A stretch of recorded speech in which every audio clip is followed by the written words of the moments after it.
Welcome viewers to this series of lectures on the settlement pattern in Harappan civilization. We have earlier spoken about the spread of sites across the Harappan area where the civilization flourished in the mature period, and the pertinence of discussion with respect to settlement pattern is that we need to appreciate the regions, the patches where there is more concentration of settlement, and also discern the size and the kinds and the range of settlement that a particular area exhibited in Harappan excavations. So, the entire territory that we identify as Harappan civilization is to be mapped with respect to availability of critical resources for sustenance during this civilization. It could be the water resource, it could be the stone resource, it could be the type of soil, the alluvial deposits that a particular area receives, leading to becoming some kind of a magnet for more and more settlements, agrarian settlement in this area. And then there also are somewhat very difficult to define, very difficult to logically argue as to why some settlements are there where they are, if we don't take into account political or trade factors which could have pushed Harappans into having a settlement at certain points, because from the physical geography point of view, such areas happen to be almost inhospitable for settlement, particularly in the Bronze Age context. So, taking the discussion forward, earlier we have in the earlier two discussions that we had around the settlement pattern of Harappan civilization, we largely spoke of different regions, different areas. For example, the Sindh area, the middle Harappan territory, or the Makaran coast, the Kathiawar region, the run of Kutch area, and so forth. And in today's discussion, we shall focus more on the specific sites in different regions wherever they are located, and that will allow us to have a better understanding of the settlement pattern that we get to see in the Harappan civilization. So, talking of the iconic Harappa the city, we all know that it came to light in the 1920s. Excavation was carried out by M.S. Watts, and the way the site is located today, it is 12 kilometers south of the present day Ravi. But that should not lead us into believing that it always was separated with that distance from Ravi, because evidences hint towards the river Ravi flowing almost on the edge of Harappa. So, it probably earlier was closer to an ancient flood channel of Ravi, and that is how we understand Harappa being located on the banks of Ravi river. And present situation is that Ravi has shifted little away from the site that we understand as Harappa. So, what do we get to see here? We get to see burnt brick buildings, very systematic buildings raised on mud brick platform. So, there used to be some kind of a base over which these structures were erected, and that testifies to the fact that it must have been a beautiful city as such, because of the burnt brick constructions that were there. We also have the evidence of granary from Harappa, and as you must have studied ever since your school days, 2 rows of rectangular halls with a number of round brick platforms If you measure it, it comes to around 3.5 meters in diameter with hollow centers. Now, why it is important? Why is it that it has been identified as granary? This is because of some logical arguments also. I mean, a city of this magnitude must have had some areas or some locations where food was stored, where grains were stored. And it so appears that I mean, even if you do the morphology of a city in the modern times, obviously since cities are defined with respect to the aggregate of population or conglomeration of population which is engaged in non-agricultural pursuits. Therefore, every city even today has very big granaries located probably on the peripheries of the city.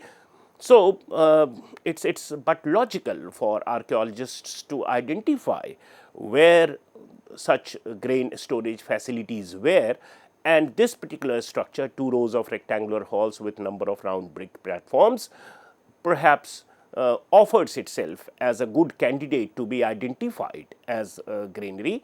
And in terms of evidence, we have several grains, pounded grains embedded in the excavated soil around this structure.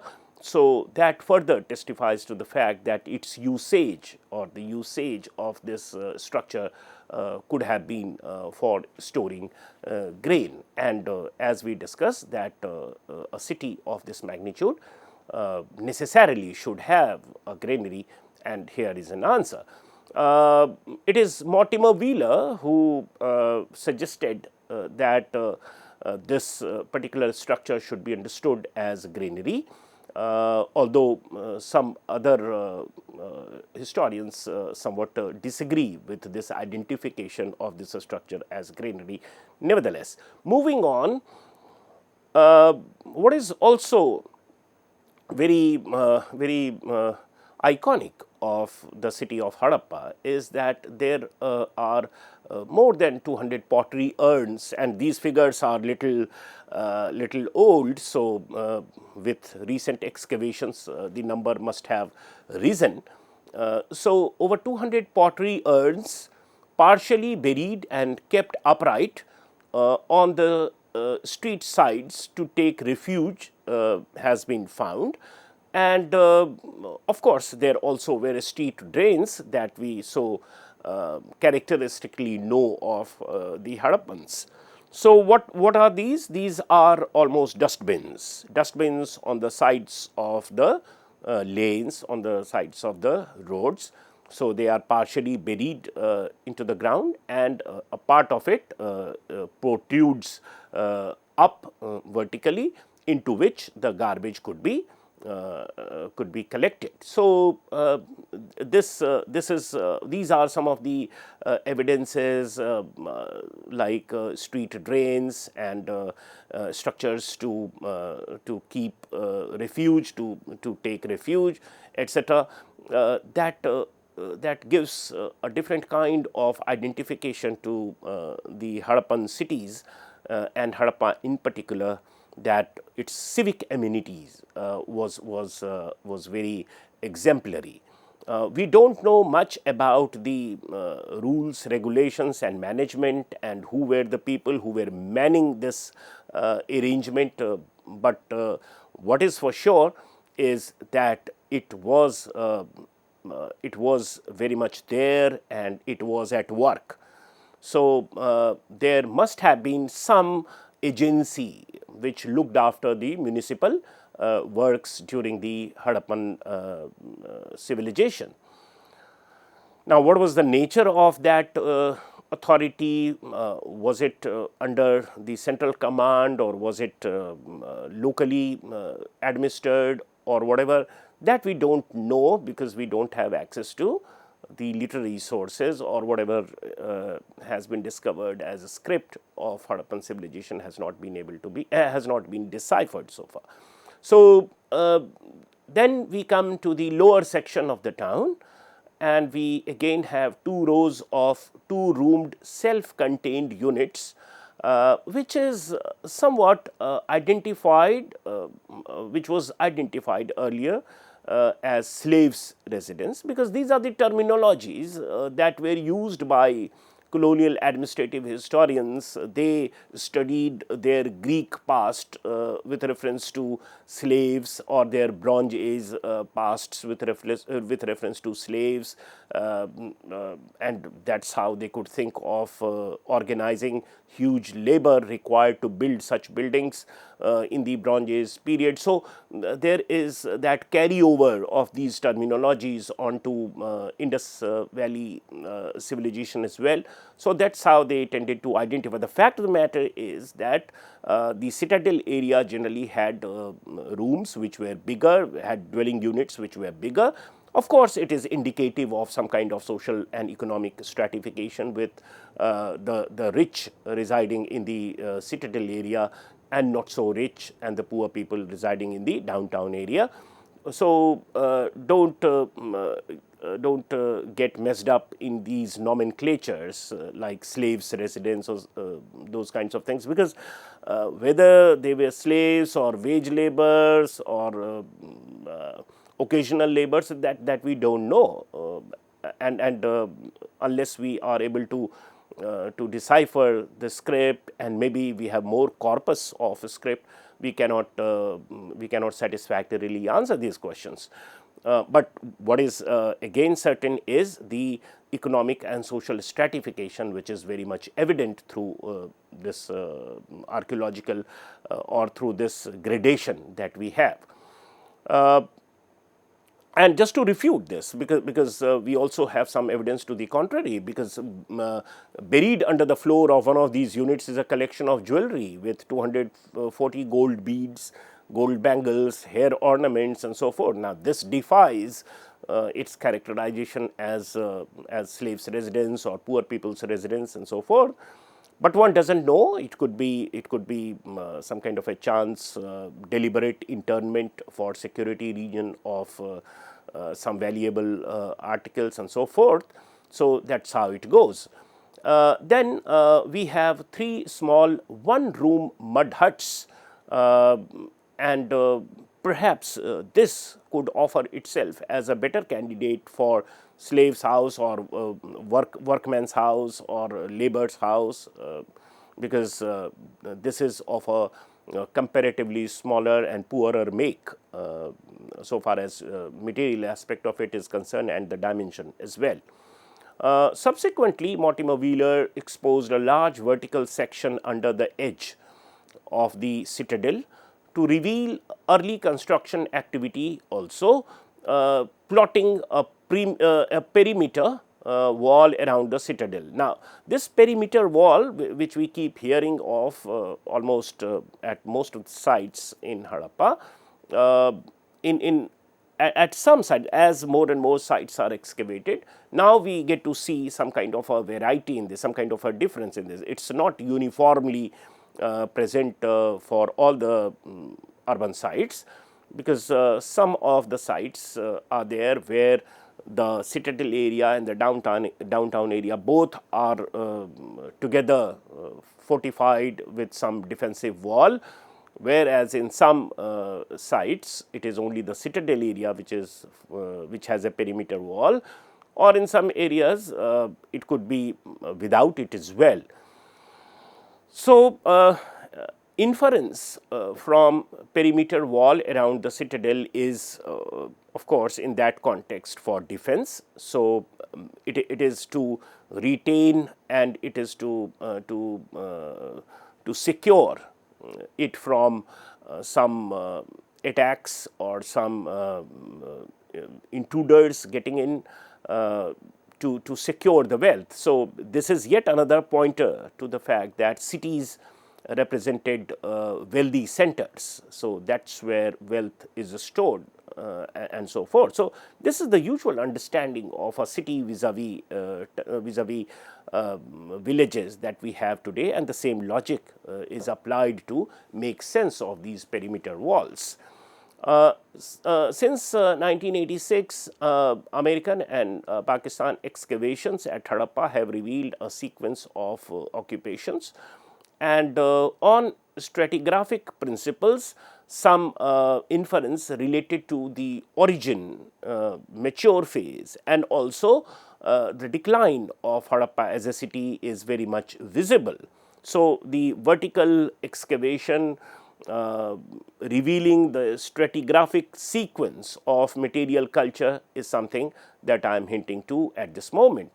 So, if you look at the Harappan city, the city of Harappa, earlier it could be part of Ravi culture.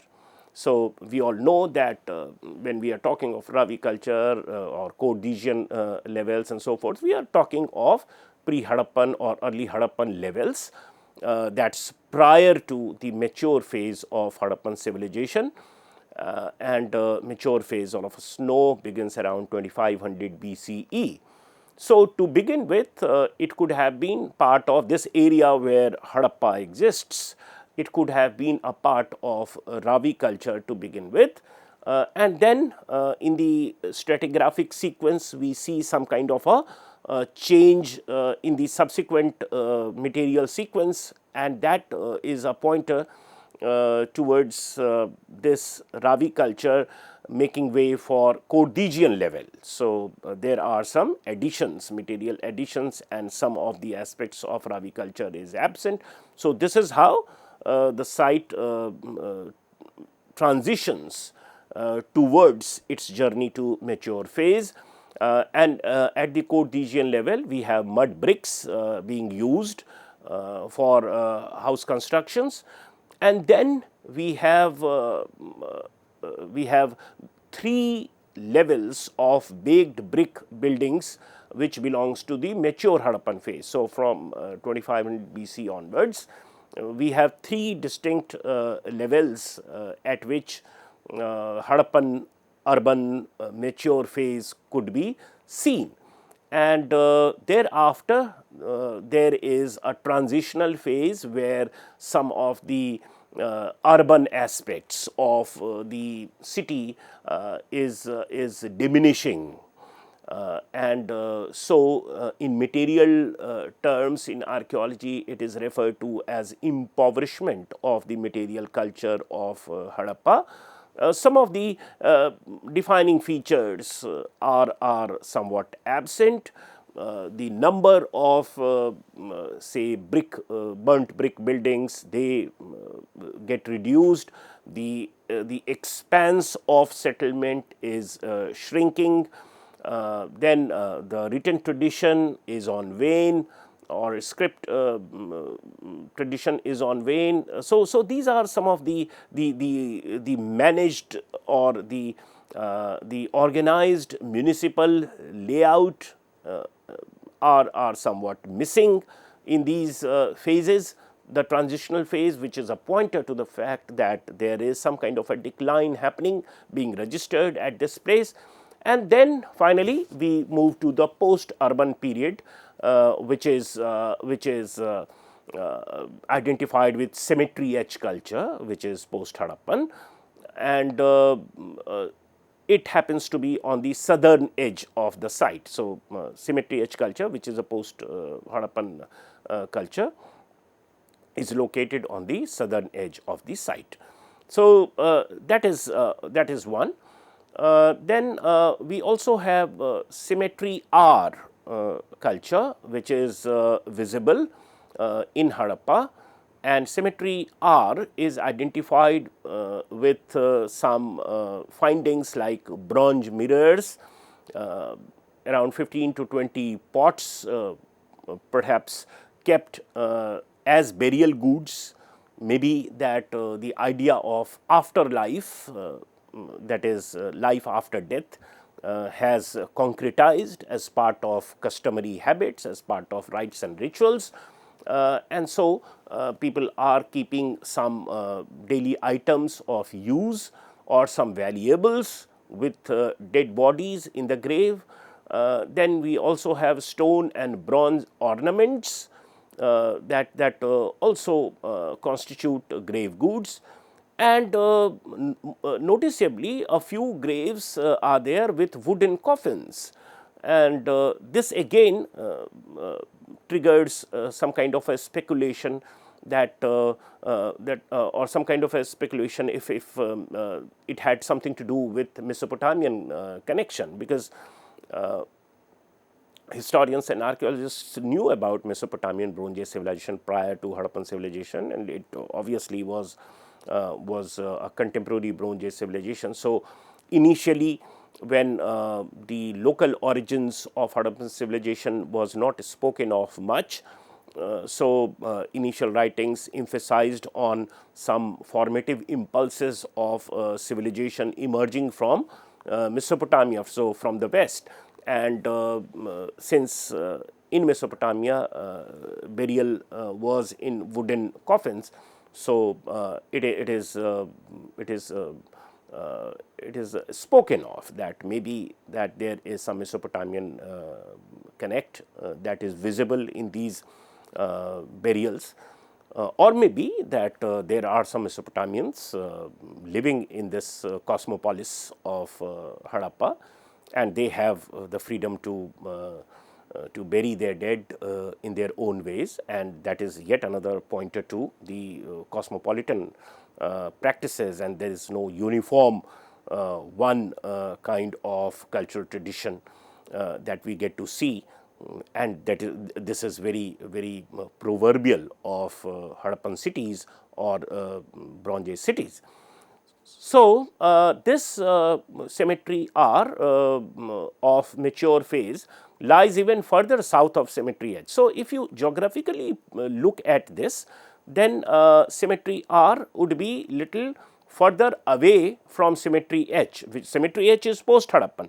Cemetery R is mature Harappan, and yet cemetery R culture is visible in an area which is farther away from cemetery H, and this again tells you that in the mature phase cemeteries are lying farther on the periphery of a city, whereas subsequently when Harappa has undergone a decline, cemetery H, which is symptomatic of that decline, shows itself closer to the center point of Harappa. So, that again is symptomatic of the shrinkage of the expanse of Harappa, the city, over time after its mature phase had ended.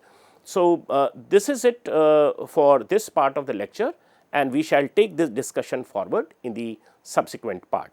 Thank you.